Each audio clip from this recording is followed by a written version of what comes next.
সম্মানিত চিংড়ি চাষি এবং উদ্যোক্তা ভাইয়েরা, আমি ডক্টর অক্ষয় কুমার সরকার, একজন চিংড়ি চাষি। আপনারা অনেকেই দেখলাম আমাকে ফোন করেছেন বা গ্রুপেও দিয়েছেন যে বৃষ্টির পরে বা বৃষ্টির সময় আমরা ঘেরের কি ব্যবস্থা নেব। আসলে বৃষ্টির পানিতে যেটা হয়, ঘেরের স্যালাইনিটি, পিএইচ, অ্যালকালিনিটি, তাপমাত্রা, অক্সিজেন পরিমাণ কমে যায়, যার ফলে চিংড়িতে একটা বিরূপ প্রতিক্রিয়া হয় এবং চিংড়ি খোলস দিতে পারে না, এক পর্যায়ে মারা যায়।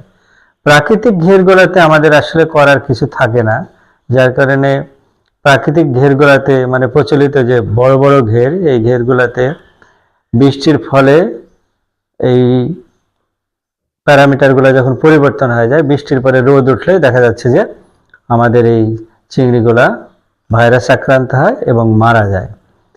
কিন্তু আমরা যারা ইন্টেনসিভ বা সেমি ইন্টেনসিভ বা একটু ইমপ্রুভ ইন্টেনসিভ ফার্ম করি, যাদের আমরা সহজ ভাষায় আমরা সাতক্ষীরা খুলনা অঞ্চলের মানুষ যেটাকে প্রজেক্ট বলি, এইগুলাতে আমাদের সুযোগ আছে কিছু কাজ করা।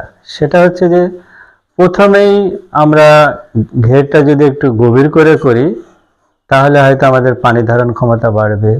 অ্যারেটারটা বৃষ্টির আগে আমরা অ্যারেটারটা প্রস্তুত রাখতে পারবো এবং ঘেরে ক্যালসিয়াম কার্বনেট বা ডলোমাইট এবং ইন্ডিয়ান একটা প্রোডাক্ট আছে বায়োগেন, যেটাতে পিএইচ খুব একটা বেশি ওঠানামা করে না, একটা স্টেবল কন্ডিশনে রাখে। আমরা এটা ব্যবহার করি।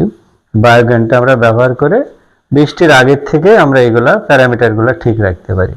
বৃষ্টির সময় যেটা হয়, বৃষ্টির সময় আমাদের প্রথমে খাবার 30 থেকে 35% কমিয়ে দিতে হবে, কারণ এই প্যারামিটারগুলো পরিবর্তনের ফলে চিংড়ি খাবার খায় না এবং একটু ট্রেস পড়ে।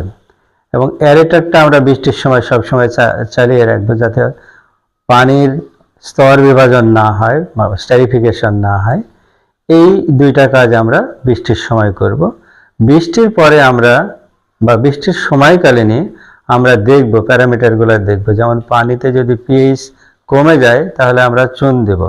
চুন আমি বিভিন্ন সময়ে বিভিন্ন পরিমাণ দিয়ে দেখেছি, তবে যেটাই দেন শতাংশে যদি আপনি বিঘা প্রতি যদি আপনি 3-4 কেজিও দেন, সেটা আপনি পিএইচ জাজ করে দেবেন এবং চুনটা ভিজিয়ে রেখে পরের দিন ঠান্ডা করে সমস্ত পুকুরে দেবেন।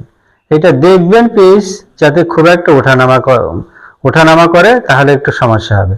হয়তো আপনি পিএইচ দিলেন, বৃষ্টি হলো না, হঠাৎ করে পিএইচ বেড়ে গেল, সেটাতে আপনার সমস্যা হবে।